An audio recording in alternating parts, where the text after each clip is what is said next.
Hello, hello, hello. Good morning, afternoon, or evening, depending on where you're tuning in from. My name is Jack Reedy, SecIT guy across all of the platforms.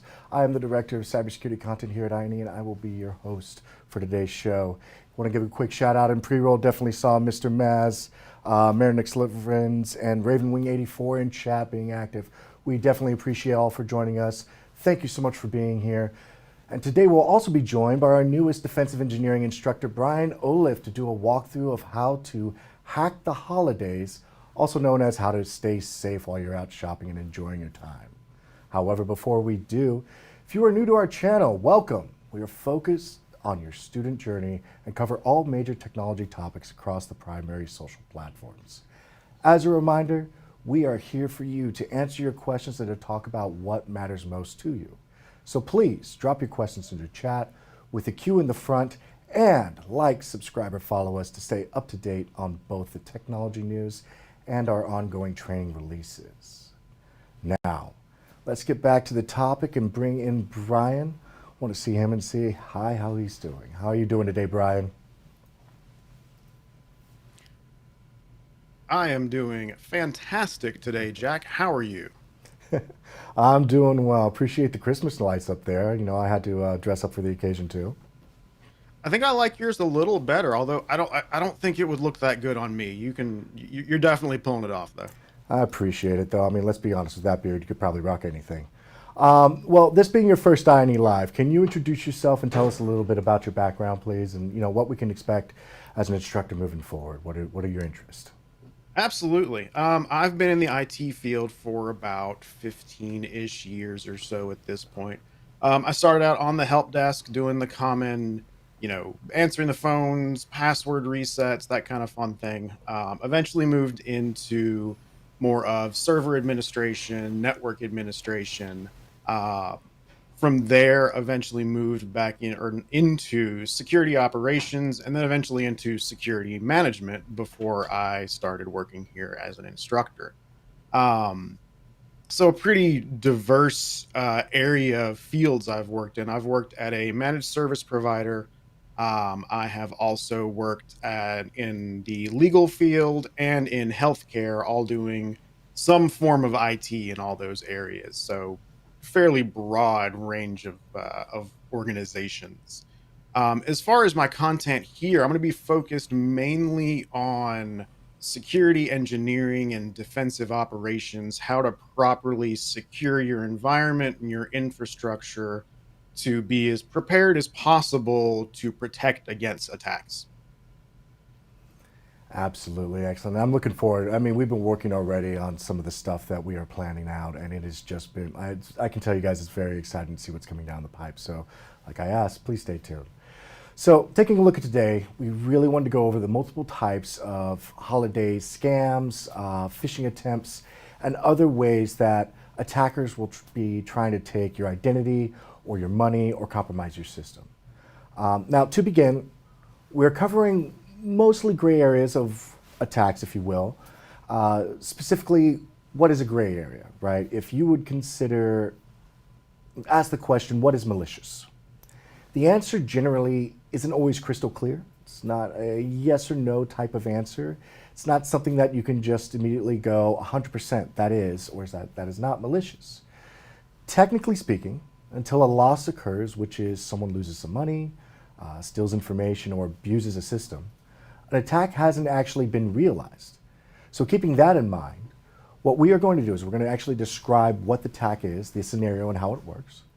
And then we're going to provide you with the warning signs or the red flags, as we've seen the memes, to look for all throughout and rolling up to the point to where you might lose something. Now, as you're going through your holiday day to day, if you see these red flags, then there's a very strong chance that this is a scam, and you may lose either your money or your information or your system access. Now, Brian, what are some of the things to remember when you find yourself in these types of situations where you think you're either part of a scam or you just realize that you might have gotten taken? Really, one of the first things to keep in mind is, don't panic. Don't get too excited or worked up over it. If you think you might be facing a scam, if don't take any action until you stop and think about it. Don't worry about any timelines or deadlines that may be presented in a scam. The biggest thing to remember is when you're panicking or you're worked up, you're not going to be thinking clearly. And when you're looking at a situation like this, the first thing you want to do is think clearly. You want to not engage with a scammer. You want to One of the safest things you can do if you think you're facing a scam is to ignore it completely. If you have concerns, depending on the source of the scam, there or the where they're making the scam look like it came from, reword that a bit.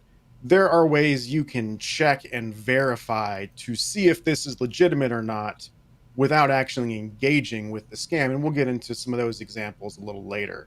Um, Another thing to remember is one of your first impulses may be to go to law enforcement. And while that's definitely good advice, something to remember is law enforcement, whether it be local police, FBI, anything like that, have limited resources and they're going to focus on the biggest risks and the biggest attackers first before they focus on attackers that may be doing individual scams that are not creating a whole lot of loss. So those are just some things to keep in mind when you think you may be faced with a scam. Yeah. So to your point, actually, I think most recently the last time I actually spoke with a representative of the FBI or engaged with them, I believe the limit was $10,000, and even then, for them to get involved, it was probably a lot higher than that bar. And it's kind of weird. I was talking about it this morning with somebody. It's kind of unusual that we are now in this point of it's kind of like it was in the '90s, but for different reasons. Back then, it was because there was a lack of resources and they didn't have, enough people to send on every type of chase for some loss of, of value or resources or IP. Now it's just they are over inundated with requests. It's happening too often, and they don't have enough resources to, meet every single one. I think, and to another point too, with what you were talking about with the money thing, I think more so what we're looking at is to give you tools that you can spot ahead of time, so that way you don't lose it in the first place, and it doesn't have to be something that's reported, right? Absolutely. Yeah, absolutely. So with that, I'm going to, kind of pivot us over here because we've talked about this, and one of the things I want to bring up was phishing. So I know that we talk about phishing quite a bit here. Everybody does it all the time. It's definitely part of the yearly information request. In fact, I was literally just yesterday at the hotel, random conversation I was talking to with one of the hotel clerks, and they said, "Yeah, I just filled a phishing test for my company." And I was like, "Wow, I've got this thing going on tomorrow that you might want to pay attention to." So I hope you're out here. Point being, though, is one of the things we want to talk on, because we've talked and beat phishing to death, is more so what are the types of phishes that you will see or themes that you will see around the holidays. And the first one I'm going to bring up is you have a package, sorry we missed you, or some other form of vendor telling you that this is on the way to your house. Brian, I think you might actually have an example for us, correct? Absolutely. I do have a couple of examples that we'll pull up here. There we go. So here are some common ones, and you see these throughout the year, but you're also gonna see a lot of them start to pick up around the holiday shopping season. The three we've got showing right here are from three fairly, large major shipping companies, at least here in the US. And they all have this theme of being very vague and just saying, we need more information from you. Click here to provide that information without really telling you too much about anything that's going on. There's no tracking numbers, and even some of these scam messages can have tracking numbers. Um, but again, with phishing things, there's all the common identifiers you can use. Do you recognize who it's coming from? Are you expecting a package? That's one of the biggest ones with these fake shipment notifications. Are you expecting any kind of package? If you're not, then you shouldn't have any kind of shipment notification like this. Um, And with you that, can also go ahead. I was going to say also with that, one of the things that we're looking for here is enticing to click and engage, enticing to click on the link, because what's going to happen is usually we see these play out in two ways. Either one, malicious file is downloaded and some form of compromise happens on your system itself. Two, you're given some type of fake form page and it can look exactly like some type of login information, so then you give in your username and password. Or it's your personal information because they need your name and address to complete this package to be sent to you, and at some point they'll ask for as much personal identifiable information as possible. So it's either info or to actually compromise the machine itself, something that you have or something you know. Absolutely, common phishing tactics. Yeah, and outcome as well. It's Hmm. And again, like we said, this isn't necessarily that this is something new. It's just we see an uptick of this in the theme instance from every holiday experience. And a lot of you out there, being students, you might see this and go, well, of course, I already know that. But also don't be afraid to share this with your friends and your family that might not. I definitely have plenty of individuals in my life that I've gotten calls or texts from that say, hey, is this malicious? What's going on here? Can you help me with this? This is the type of Absolutely. thing that we should really be reminding them about when we're talking to those that aren't exactly familiar with technology. 100% every day. I get those same questions, very familiar with those. So with that, what are some of the you'd already talked about? They're missing identification numbers. They're missing or tracking numbers, I should say. What are some other what are some ways that you can verify this stuff without clicking that link? Well, for one, one I mentioned, a big one is, are you expecting a package at all? If you're not expecting a package, chances are you can safely ignore this. Something else to keep in the back of your mind is, how would this shipping company have gotten my email address? How would they associate a shipment coming to me going to my email as well? And if you want to verify, you can always log into the individual vendors' systems. For example, FedEx here, you can go to FedEx website, and unfortunately, there's no tracking number in here, which is one of the dead giveaways. If there's no tracking number listed in the email, almost 99% guaranteed it is a scam. But even if you do have a tracking number in the scam message, you go to FedEx's website or USPS or any of those, track the package. Is this something that's coming to you? Is this a package that even exists? Is this a real tracking number? The biggest thing to remember is, don't ever click on any of the links in the email. Go straight, pull up your own browser and go straight to this website and research it that way, interacting directly with the shipping vendor. Absolutely. And with that too, I mean, that's something that we can you're going to hear repeated a little bit today is go to the source of the information, go to the source of the claim through your browser. Don't click on anything in the email. Use copy and paste. If you're looking for text, make sure that you are, and I personally, when it involves any form of email, I copy and then I paste into some type of notepad, or I paste into some type of text-based document, because you can go to copy paste and what you think is a text, input. So for example, we were talking tracking IDs. You can copy and paste a tracking ID, and then when you go to paste it, it actually comes up as a URL. Mm-hmm. So if you were to try and search from that in your browser bar in the actual top part, you would end up still going to that website. Right. As a result, right? And which is what we're trying to avoid. So having Notepad is definitely one of the safest methods to use, because it will only accept and use plain text input. It's not possible to have a link in Notepad. Absolutely, for Windows, yeah, definitely. Having said that, so why don't we move on to the next form, which I heard very recently which is the boss requests, right? So boss requests is in, hey, I have a favor to ask of you type of phishing emails. Can you please grab this many types of, yes, there it is. You want to talk to this a little bit, Brian? Absolutely. This is a common one. You're not going to see this too much in your personal email, but this is very important to keep a lookout for at work. This type of scam is the scammer will email you pretending to be usually somebody fairly high up in the company, a CEO, a CFO, some level like that. They want to pretend to be somebody high up in the company so that you look at it and you immediately start to panic, which is one of the first things we talked about. Don't panic. They want to make it look like it's somebody important, so you don't question it. You immediately jump into it.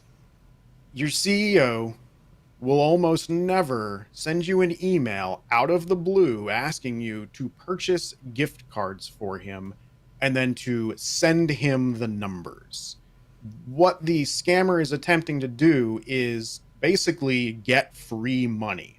They want you to go out and purchase so many number of gift cards, 5, 10 gift cards of certain denominations, scan or scratch off the numbers on the back of them, send those numbers to the scammer, which case they have just gotten free gift cards. Your CEO will never be involved in this. They wouldn't even know about it unless you ask them specifically. So one of the things you want to do in this case is, if you get an email like this, reach out to your boss. If you know the CEO, reach out directly to the CEO, not by replying to the email, but by contacting them through another verified means, either their phone number or, walking up to them in the office, depending on the size of your company, or, reaching out to your boss or anything like that. The biggest thing is, don't ever go out and buy these gift cards, because this is 100% going to lose you money that you will not get back. Yeah, I 100% agree. And with that too, when you're talking about these types of emails and these types of engagements, it is near and dear the holidays. It sounds like it may be it's not at all a likely request. There's definitely different ways to handle this. Even Starbucks cards, it doesn't matter the amount. Always verify. If they're asking you, at which point should a company be asking you to put out your money to handle this type of situation, correct? If a company needs to buy gift cards, they are going to use their procurement team or purchasing or something like that and purchase their own gift cards. They're never going to email one of the employees to go out and buy gift cards with their own money.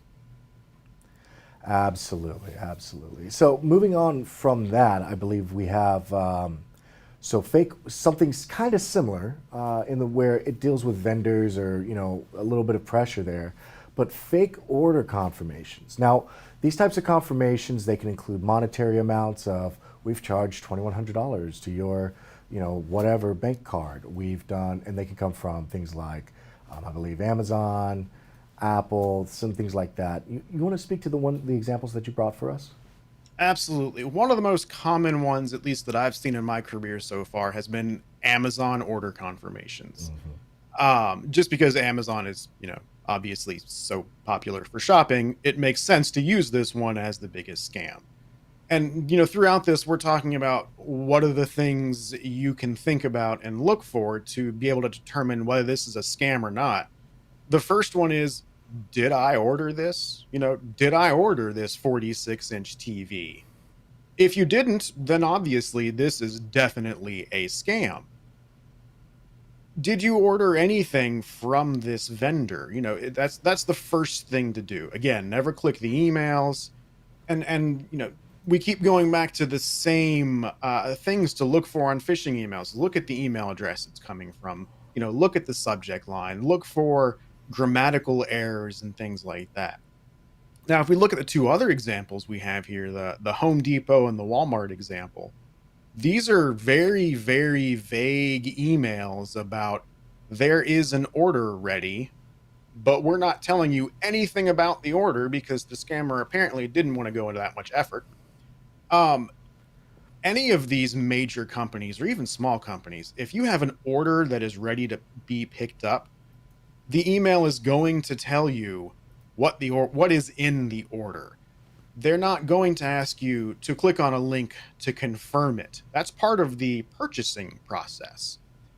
So, again, looking at these, there's no information in them. It literally says there's an order ready, it's addressed to you. Click here to complete this process. And you also notice there's something common in these two from Home Depot and Walmart is there's a very strict time limit. Now, a lot of these retailers do have these requirements of, hey, pick this up within so many days. Otherwise, we're going to put it back on the shelf. But again, they're going to tell you what you've ordered. And you're also going to know if you've actually ordered something or not. That's the biggest thing to keep in mind. Don't let the fact that you've gotten one of these notifications, scare you. Stop and think, did I order this? Have I interacted with this company before?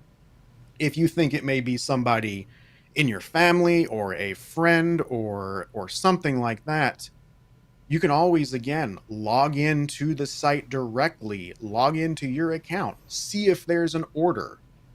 If you've ordered something from one of these companies and they're emailing you, that means you have had it done it on your account so that they actually have your email address. Absolutely. And don't get me wrong, account compromises can happen. But if you log into your account, that's the best way to identify that they've happened. You definitely don't want to be clicking on anything in a random email address. You don't want to be clicking on any, emails that you didn't ask, you didn't receive. When it comes to, one of the things I want to mention is when it comes to reply to, just because you hit reply to doesn't mean it's going to the address that's listed. It's very, very easy to switch this information on the back end. It's one of the first things we actually train and teach whenever you're talking about social engineering. How to make one of the analogies I use for fake sending addresses is relates to regular mail, snail mail. It's as easy to fake a sending email address as it is to fake a return address on an envelope. Yep, that is very true. Unfortunately, what handles our email system is a very old protocol, and it is very easy to spoof, and there's not a lot of confirmation. It was not designed with security in mind. It was not. It's very, very, you can get most of the information you need from a plain text and a couple public lookups. Having said that, I've seen a couple comments moving through, so I wanted to address that. How do I teach or how do I tell my family members that are older and everything else like that? And I will be absolutely honest, when it comes to the holidays, I know what that's like to go to the family's house and fix the computers, update the security posture, clean out all the cache and the junk, make sure everything's running fast for your family and everything's good, and set up your nephew's connection, show them what Steam is or whatever else, right?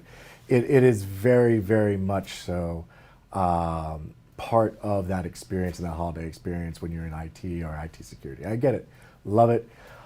Some tips to deal with this. One of the things that I 1000% recommend when it comes to dealing with email, do not click on any attachments that you didn't ask for. If you didn't ask for it, don't click it. That goes with links as well. If you didn't ask for it, don't click it. Verify it came from who it's supposed to come from. What I mean ask for it, that means if you signed up for, I want a guide, let's say a recipe guide. I want a recipe guide on the 10 best types of stuffing or Christmas dishes for the holidays, and it's a PDF. That's fine. You requested it. You got exactly what you asked for. You put in an email address. You received an email with "Welcome to this mail listing. Here's the PDF you asked for." Open that attachment. You literally went to a website and you said, "Please send me this." Right. Versus, if you were to just be sitting at home one day and you get a package notification and there is "Please fill out this attached form," and it's something attached and they want you to fill it out and return it back. I promise you there's no major vendor today that deals with attachments in that manner, one.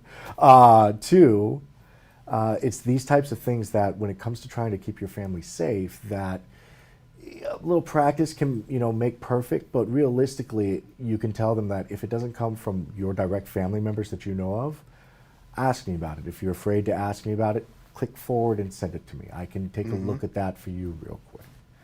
You got anything for that, Brian? And I think a lot of what to keep in mind when you're trying to explain things to older relatives, keep in mind they haven't grown up with technology the way other generations have. So what may be second nature to us, or just absolute knowledge, it may be something they've never heard of. So another thing I advocate for there is patience, lots of patience. Patience and love, absolutely. Hmm. And the other thing too is we've already kind of talked about some of the ways is tell them never to click on a link and go to the site. If they don't have a FedEx login, then they shouldn't have to worry about that message, right? Absolutely. If they have an Amazon login, tell them to log in and check their orders. Don't click on the link. Go and check their orders. If they don't see it, then there's nothing to be worried about. There's Hmm. official places that will tell you what you do or don't need to do, and if your credit card did or did not mess up. So, just some If it's a consideration. company you've never heard of, chances are it's probably not a real company. Yeah, 1000% too.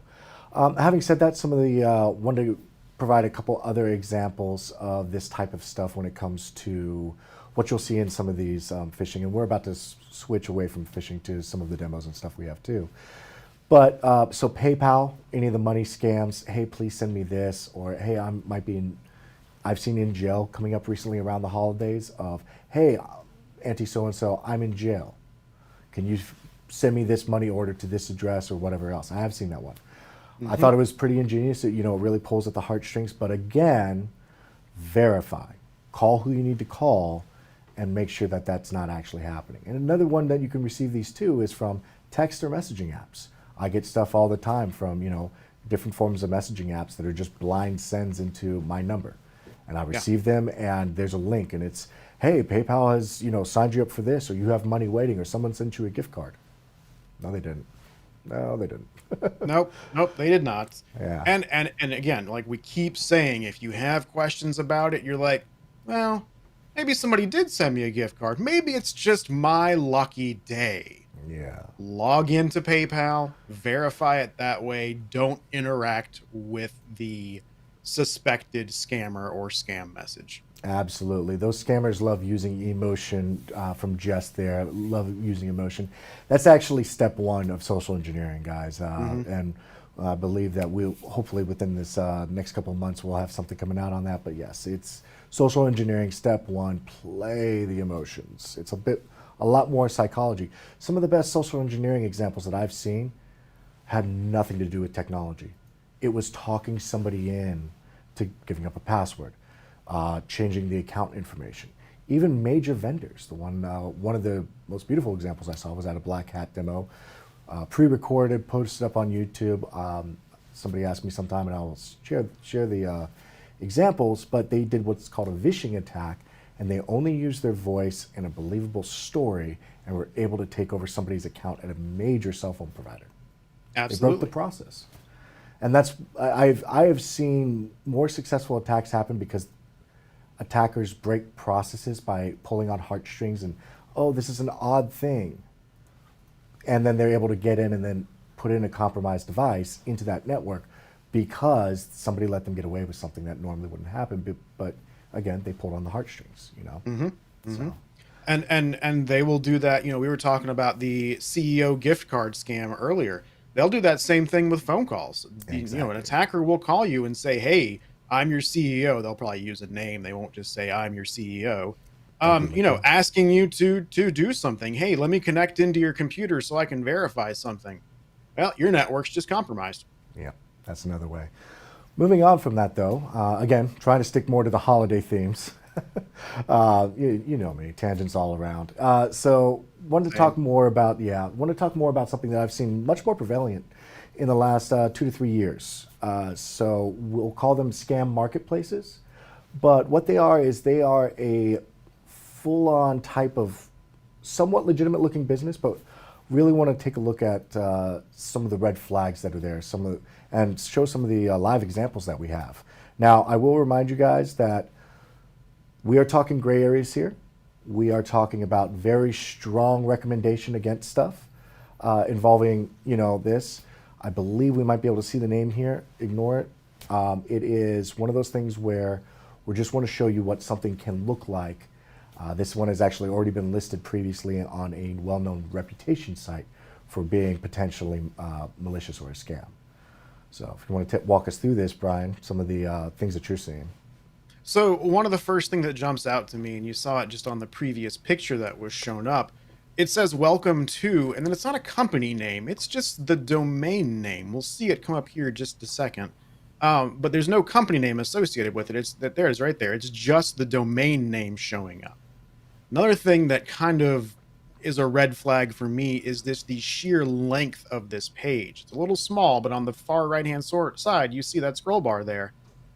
That shows that it's a very long page, and we can scroll through it a little bit, and you see how long this page is going to go. I'm not going to go through the whole thing.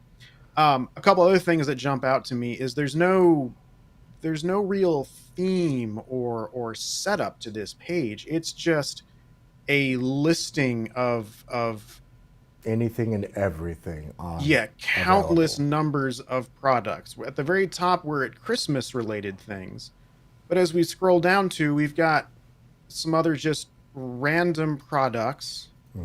We go from Christmas to summer to just anything in between. There's no grouping or theme. And this page is nothing but a listing of products for sale, which is a huge red flag in my book. Hmm.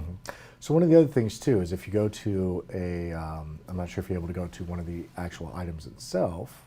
There we We go. got one pulled up right here. Wonderful. So if you take a look at this too, you'll see that the very first thing right underneath add to cart is PayPal. Just immediately PayPal. On top of that, you see some kind of outrageous looking discounts. I mean, well, I am kind of having trouble seeing on my end, but I believe that says $20 down to what is that? $8.99, $9.99 right off the bat. And yeah, there you go. And with that, you even get, if you get two items, you get even more money off. Three, four, so on and so forth. Mm-hmm. The high volume items, all these, pictures in stock, PayPal being the first thing up. If you keep scrolling down together as well, I believe, yep, a little bit more. We can talk about the icons a little bit. And one of the first things that you'll see is, I mean, all of this is very standardized, but if you take a look at those icons right there at the bottom, yep. So Norton Antivirus, PayPal, Visa, MasterCard, McAfee Secure, this is a guaranteed safe checkout. What you guys don't see, and I can hear though, is Brian is clicking on these right now, and it's going nowhere. These are supposed to be icons that are interactive. You click on them and it takes you to a Visa Safe page that is a full explanation about what that program is. Same Mm-hmm. with the Norton one, McAfee. So the fact that these are just pictures should be a very large red flag. Yeah, these are Another, not linked at all. yep, another one is the design. Now, don't get me wrong, some stores, some people, they have stores that aren't exactly well designed. But the fact is that they're using basic font packs here, which you might ask, what is that? It's the most standardized set of fonts, so that way this produces and displays across the widest variety of browsers without any quality assurance or quality control happening on the front end of the website as well. If you want to scroll back up there, Brian, is take a look at some of the add to carts and pay. Yes, so the PayPal's and the add to carts, the golden bells, it's a Wonderlight. It's all very streamlined. And there's an intention behind that. Mm-hmm. It's, I mean, you can talk to some of this. I believe you've had some experience here before, correct, Brian? Absolutely, yeah. And like I said, one of the things that jumps out at me, like you're saying, is this doesn't look like a typical retailer's site that you're gonna see. One of the things that I've been noticing here is this frequently bought together. Why would anybody buy a Christmas tree ornament and then a TV or lighting behind a TV, and then I'm not even sure what this is on I the think that right? might be a Why, heat gun or some type of, I have no but why, idea. why Why? would these be purchased together at the same time? A lot of the content on this site just doesn't make any sense at all. And Hmm. again, keep in mind, this doesn't mean it is definitely a scam site. This could be a legitimate site, With a just lot of very, drop very shipping. poorly designed. Again, like we were talking about, we cannot verify this information because to verify it would be going through the process, purchasing the items, and then waiting however long. And one of the things that I wanted to talk about is get yours today, PayPal, and then credit card. Whenever you click to add to cart and you go to check out from the cart, the three payment options are going to be two forms of different PayPal. Yep, PayPal, checkout, things like that. And then with that, it will be PayPal, and then it'll be, after that, your credit card and your debit card information. Now, the reason why, and this goes to, and you have to remember that PayPal is a money handling service. It is not the vendor of these items at all. So in that, in their terms of service, there is a temporary delay. Being drop listing, a drop listing wait time can be 21 to 30 days if you're coming from anywhere in the world. I've personally received items from shipping that can take, upwards of 30 plus days to receive because they're coming from across the ocean. That's not exactly uncommon if you're dealing with a reputable brand. Having said that, when you go through PayPal as an option and you wait those 30 days and you don't receive your item, they start an intermediary service for another up to 20 days. And then on top of that, if you escalate out of that intermediary service, their terms of service say they have up to 30 days to resolve that issue for you. So in total, you're talking about 80 to 90 days. And in the meantime, this site is still up, it's still operational, it's still receiving potentially new, potentially other people orders. In total, odds are this site probably, if it's good for a couple $1,000s, it's still not going to get enough movement or traction to get FBI, Interpol if it's overseas, or any other form of agency actually investigating who's behind this. The company can roll the site, as in they can tear it all down, abandon it, whatever. The contact information may or may not be leading back to anything relevant. And without an investigation or a major loss that's happening, as we stated previously, the money is just gone. You're left here with your pockets lighter, and there's Absolutely. really not much of a recourse. Something common I've seen with these scam sites is, once they get a certain amount of money, that site is gone. Or the site may not be gone, but it is a completely different looking website at that point. Same address, but the site is 100% different. It's a different store name. Everything about the site looks 100% different, and you will never get your money back from that because the company no longer exists. Exactly. And these are, again, why can't we verify this? It can take a very long time to verify. That's part of the wait. That's part of the pause. This is another thing and reason why. And again, that might be a legitimate site for all we know. No idea. The point, though, is that from our professional recommendations is not to interact with a site like that, to tell others not to interact with a site like that. And Brian, if we can pull up your example one more time, I believe you do have something that we can show that represents what you can do to look out for these things. Because now we've talked about why and how this is a scam. Well, let's talk about how do you find out that it's a scam, right? And using one example website, there's plenty of websites out there to try and look this up. This is just one of the examples. So what we did is we went and searched for this domain name on this site, and we came up with the very first banner you see up here is it has been reported as a possible scam. It has a very low trust score. I'm not actually sure if it can have a 0, so it's very possible this is the lowest score available. So this is a good, quick, at a glance advisory of, is this site possibly a scam or is it legit? If we put something in here like a well-known retailer, say Best Buy or something, the trust score is probably going to be 100, if not very close to it. Actually, this is just one of the indicators you can use to look. It's not a guarantee, but it's an indicator. Yeah, and I actually did do that to verify, and it does show up as 100 for Best Buy and Amazon. Excellent. And again, we're not saying Scam Advisor is the site to go to. What we're recommending is that you take the name of the site that you're looking for, you go into Google, you put name of the site, and then site review, or sites reviews, or SEO, or anything like that. And it will tell you, you'll find information about, how many results do you get? How old is the site? Are there any active complaints? A lot of times people will take to socials if they have a very specific instance and they're angry about it. right? Mm-hmm. So there's multiple different ways. If you are ever in doubt, again, and I believe if you guys had seen on that example, there was a number counting down till these, deals ended as part of the, time instance, that FOMO or fear of missing out, trying to, grab you and engage you. And this deal will be gone in the next 1 hour. And then a countdown starts occurring. That's intentional. So you take a step, you take a breath, do your research, and be willing to miss out on a deal potentially just to make sure you don't completely get scammed off the bat and off the top. Absolutely. Right?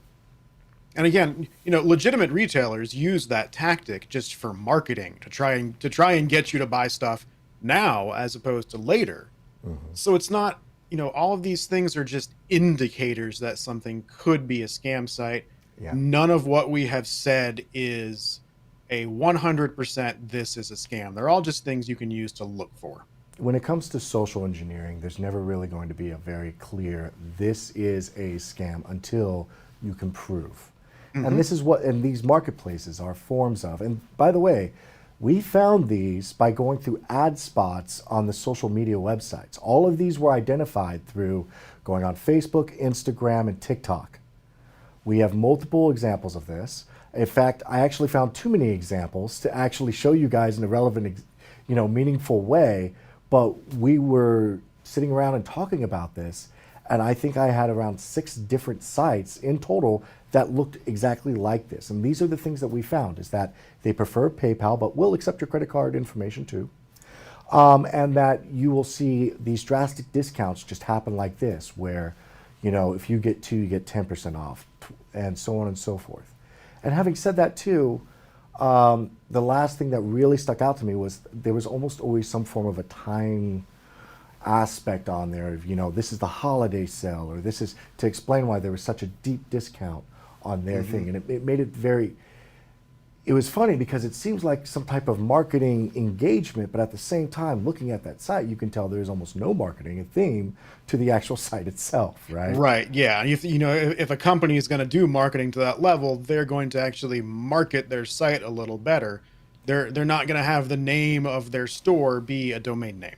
Exactly. And the other thing too is, as we said, you can always take the sites, add the word review after it, site review, SEO, something like that, and really take a look at how many hits you get back. If you get things back that say, there's not many results for this site, I personally would not be doing business with them. Yep. Now, having said that, wanted to take a second to branch over into one other form of this that is a tale as old as time. I've personally been gotten once or twice by some of these things, but want to talk about the private listing stores like eBay, Mercari, Craigslist, where you're able to put up your own sale version. It can be auctioned on, it can be buy now, it can be things like that, and talk about misleading descriptions. Now, when you're dealing with the sites where somebody self-publishes what the item is, make sure that you're looking for new or relevant pictures of the item. And you're also taking a look at the descriptions very, very carefully and reading through all of them. And that includes hitting the See More button, because a lot of times it is in the fine print on these guys, and it'll be at the very bottom of the description. One example was several years ago, before I was even in IT and I was trying to build my first computer, I bought what I thought was a great deal for a processor to put on, a motherboard, a gaming board back then, right? And it was my initial foray. And I found this deal, and it was like previously used, but 65 to 70% off market price and all this other stuff. And I went for it. And that was the first time that I found out about a PayPal scam and how long it takes to actually resolve one of those issues. Never got my money back. And what I ended up getting was a picture of a processor in the box. I've seen many of those. A lot of times they're with new video cards that are hard to find, gaming consoles that are hard to find. The description will list out the standard marketing speak for whatever this item is, whether it's the newest NVIDIA graphics card or a PS5 or anything like that. The entire listing will be all the marketing for that. And at the very bottom, a little disclaimer, you are only bidding on a picture of this item. So technically they can't get in trouble because the description said you're only buying a picture of it. It doesn't matter that this picture costs $1,000. We told you you were only getting a picture. But a lot of people don't read that and they end up falling for that scam and they have no recourse against that. Absolutely. And one of the things too is it's frustrating.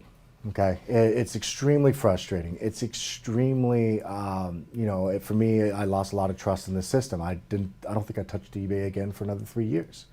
Point being, and I'm again not calling out eBay, just saying that this is where it happened from my personal experience, and just to be careful of the descriptions. But having said all of that, it goes back to being safe and learning about the red flags. And a lot of people think that it's very easy to know that, oh, this is malicious, and it's not. Mm-hmm. It's intentionally designed to be enticing.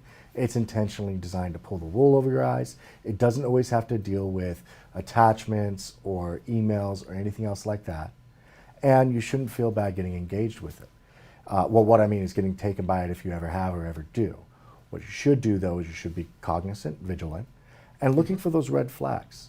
Having said that, I'm going to pivot us just a little bit over, and I want to take a second to touch on a little bit of personal security while you guys are out shopping or traveling for the holidays, be it to somebody's house locally or abroad, not right now, not abroad, but more so on the road or in the cars. Having just driven here myself from New York. So obviously, credit card skimming is a thing. If you guys are unfamiliar with that, it is basically a secondary reader that sits on top of the primary reader, and it will read your card as you go by. It can also happen with RFID chips within there. Now, the fact that we're starting to use the PIN technology much more than the scanner itself is helping and assisting with this. But I wanted to bring up that some of the ways and methods, and Brian as well, we were talking about this, of being cognizant of this as you're out and about. And it can happen, again, on my weekends, I'll go into Manhattan and spend time with friends or meet up with, people visiting the city or things like that. So I'll even see this on, random sketchy ATMs looking things in the city that are just sitting on the sidewalk randomly. Mm-hmm. It's insane, but some of the ways that you can deal with this or just avoid it altogether is, step one, use the credit card machine that's sitting right near the cashier in the business itself. That's at a gas station. That can be at a convenience store. It can be wherever you need to actually use your card. Obviously, start with the chip. If you can't use the chip, use the stripe. But if you're using the stripe, make sure you're doing it where the cashier can see. Because if there's a skimming instance in there, it's the business's responsibility. However, if it's on the pump outside, that's out of sight, out of mind. That's where you're It's a lot harder for them to actually see that being installed than it is the one that's physically sitting in their eyes, in their line of sight. Absolutely. And on top of that, a lot of the ones that are sitting in line of sight, they have service requirements where the vendor will come out and review and check up on it every couple of months to make sure that it's not broken or dirty or it's working appropriately too. Mm-hmm. So that's one of those things, depending on the terms of service of the company that's involved, that those things will be reviewed and checked out. Again, it's right there next to the cashier. It's going to be very difficult to slip a skimmer on, as opposed to there's plenty of reports on card skimming out at the pump and things like that. But Brian, you had some other comments here too, correct? As far as, ones on gas pumps and ATMs, those are actually more common than a lot of people think. And it may not be as common as it was a couple of years ago because a lot of people have caught on to this scam.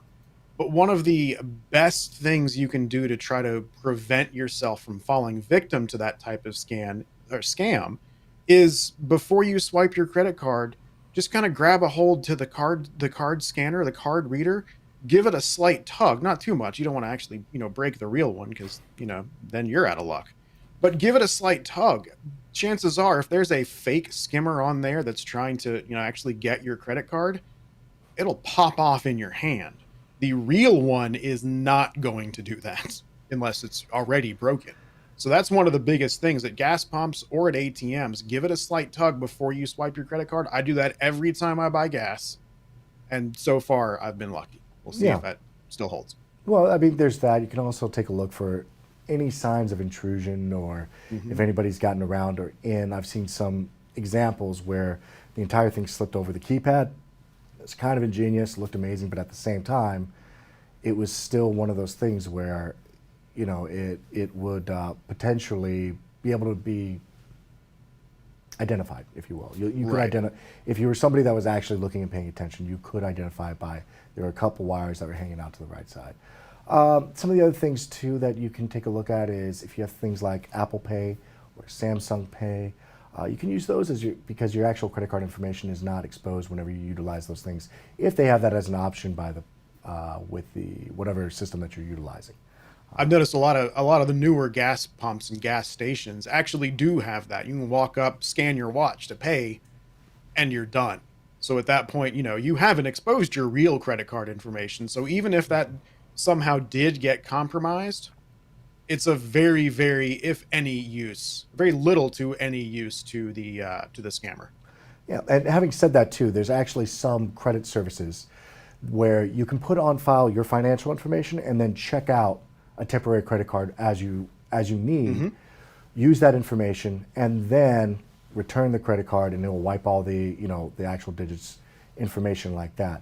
Great for online shopping. I'm not going to actually use the names of the services on camera, but still, do a little bit of Googling. You should be able to find them. Also, going back to the gas stations or retail areas as well, definitely recommend taking a look at the well-lit ones, the large ones. If you are traveling on the road, if you're in a big city, try and stay towards, gas chains or gas stations that are well-lit, have good view of what's happening in the parking lot, things like that. Just stay safe as you're traveling, if you will. As you are out and shopping, make sure to keep, and I'm just telling you this from being, in a city frequently, keep your money in the front of your pockets. Avoid pickpocketers from the back. Avoid, pockets that dangle like these ones. Things like that. And one other thing that do kind of touch on is much more frequent, especially since, the pandemic and all of us being at home all the time, are the porch pirates, right? You buy your shipment, you get a shipping delivery notification, you get home, nobody's seen the package at all. It's gone missing all of a sudden, right? So why don't you take a stab at some of these items? So yeah, unfortunately, like you were saying, this is way too common because it's such an easy one to pull off. You have these people that just drive through neighborhoods, see packages, they jump out of their car, grab the package, jump back in their car, and they're gone before anybody even knows it. So a few things you can do to try to prevent this from happening to yourself is cameras.